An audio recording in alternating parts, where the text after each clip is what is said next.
चीन छोड़िए, भारत के लिए आ गई है उससे भी बड़ी समस्या।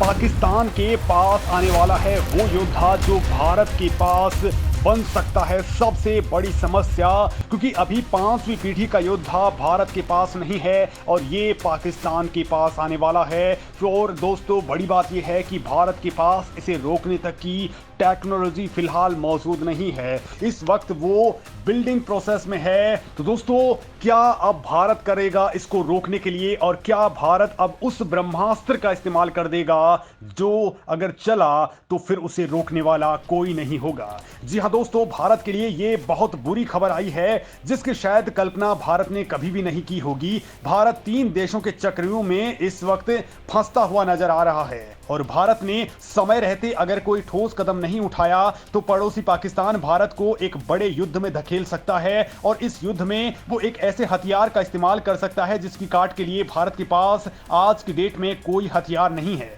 जी हाँ दोस्तों, ये ठीक वैसा ही होने वाला है जिस तरह से पाकिस्तान ने चोरी छुपे परमाणु टेक्नोलॉजी पाली थी। जब तक भारत, अमेरिका, इजराइल को पता लगता तब तक पाकिस्तान इसे अंजाम दे चुका था। हाँ दोस्तों, इससे पहले जरूर भारत ने पाकिस्तान के परमाणु प्रोजेक्ट को नाकाम कर दिया था, लेकिन दोस्तों अब तो आप ये मान करके चलिए कि बेहद ही कम वक्त में, या यूं मान लीजिए कि 1 से 1.5 साल के अंदर ही भारत ने इस हथियार की काट नहीं खोजी तो भारत के लेने के देने पड़ जाएंगे। आप सोच रहे होंगे कि टेक्नोलॉजी और वेपन सिस्टम में इतना आगे निकल चुका भारत पाकिस्तान के किस हथियार से इतना टेंशन में आ गया है। तो दोस्तों, इसका कारण अकेला पाकिस्तान नहीं है, बल्कि इसके पीछे 2 और मुल्क हैं जिनके नाम है तुर्की और अजरबैजान, और इसमें तुर्की ने एक बड़ा कांड कर दिया है।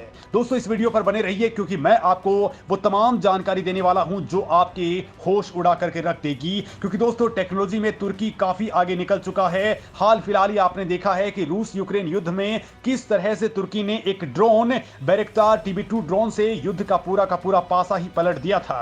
यूक्रेन ने चुन चुन कर रूसी हथियारों और सैनिकों पर निशाना लगाया और दोस्तों इसके बाद तो पूरी दुनिया उलट गई तुर्की का ये ड्रोन खरीदने के लिए। और भारत ने भी ये ड्रोन खरीदना चाहा था, लेकिन तुर्की ने न केवल भारत को साफ इनकार कर दिया, बल्कि इससे भी बुरी बात यह हुई कि यही ड्रोन उसने पाकिस्तान को देने के लिए हां कर दी। यानी दोस्तों, तुर्की ने भारत के साथ में बड़ा गेम कर डाला है। खैर दोस्तों, जिस तरह से पाकिस्तान को सऊदी अरब और ऐसे ही तमाम मुस्लिम देशों से कोई ना कोई मदद मिलती है, अब पाकिस्तान को तुर्की के साथ भी बड़ा सौदा होने वाला है और ये सौदा है 5वीं पीढ़ी के फाइटर जेट में शामिल होने का। और बड़ी बात यह है कि तुर्की ने इसके लिए पाकिस्तान को हां भी कर दी है। अब भारत के लिए यहां पर एक बहुत बड़ी टेंशन क्रिएट हो गई है। दरअसल दोस्तों, तुर्की अजरबैजान के साथ मिलकर के बेहद ही घातक स्टेल्थ फाइटर जेट TF कान बना रहा है। पाकिस्तानी मीडिया के मुताबिक तुर्की की ओर से विकसित किए जा रहे 5वीं पीढ़ी के इस फाइटर जेट का नाम कान है और इसका एक मॉडल तुर्की ने तैयार भी कर लिया है। अगर तुर्की का ये विमान ट्रायल रन में कामयाब रहता है तो ये बड़ी उपलब्धि उसे अमेरिका, रूस, चीन, फ्रांस और ब्रिटेन के बराबर लाकर के खड़ा कर देगी और इसके आसपास के देशों पर उसका दबदबा काफी बढ़ जाएगा।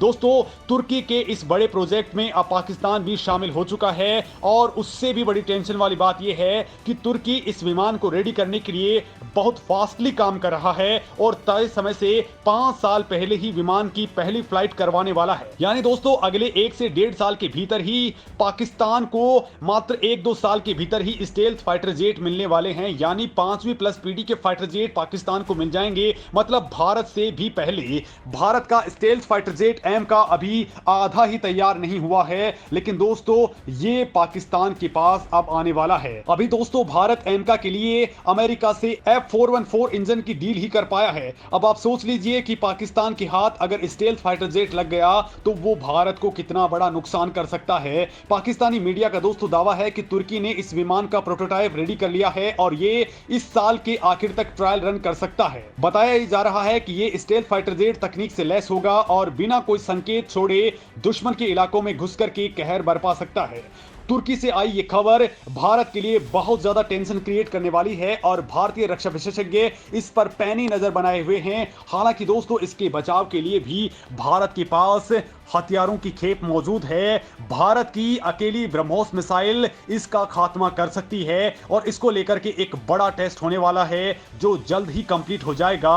और तो दोस्तों इस फाइटर जेट का भी पुख्ता इलाज एक तरीके से भारत कर चुका है। लेकिन फाइटर जेट का मुकाबला अगर फाइटर जेट से करना है तो उस मामले में भारत अभी थोड़ा सा पीछे चल रहा है, क्योंकि तब भारत के पास पाकिस्तान से पहले स्टेल्थ फाइटर जेट होगा, तभी भारत उस पर दबाव बना पाएगा। फिलहाल भारत के पास राफेल फाइटर जेट है जो 4.5 प्लस जनरेशन का विमान है, यानी कि स्थिति बहुत ज्यादा चिंताजनक है। दोस्तों, जानकारी के मुताबिक स्टेल्थ तकनीक से लैस होने के कारण इस विमान को रडार भी नहीं पकड़ पाएंगे और यह विमान एआई टेक्नोलॉजी से लैस होगा, यानी तुर्की का विमान बहुत आगे है और अपनी टारगेट को देख करके खुद ही उसे लॉक करके मार गिरा देता है। इस वजह से आधुनिक हथियार कौशल में यह विमान बेहद अहम साबित होने वाला है। पाकिस्तानी रक्षा विशेषज्ञों के मुताबिक तुर्की ने इस योजना में अपने सदाबहार मित्र पाकिस्तान और अजरबैजान को शामिल कर लिया है और कहा यह जा रहा है कि इस विमान के कुछ पार्ट्स पाकिस्तान के अंदर बनाए जाएंगे, जिससे उसका तुर्की से वित्तीय भार बहुत कम हो पाएगा। तीनों देशों की इस जुगलबंदी और 5वीं पीढ़ी के विमानों के विकास को भारत के लिए खतरनाक कहा जा रहा है, क्योंकि दोस्तों भारत के पास फिलहाल एडवांस विमान राफेल है और वो भी 4.5 पीढ़ी का ही है।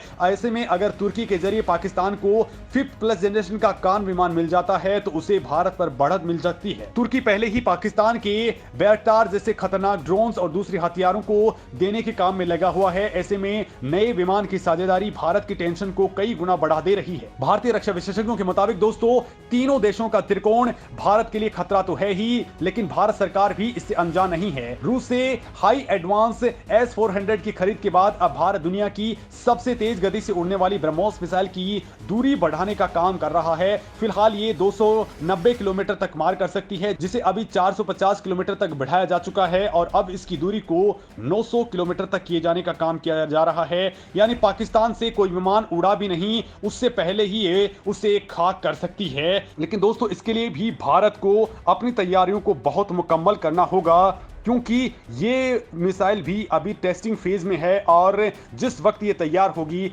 तब तक पाकिस्तान इस जेट को लेकर के भी सामने आ चुका होगा।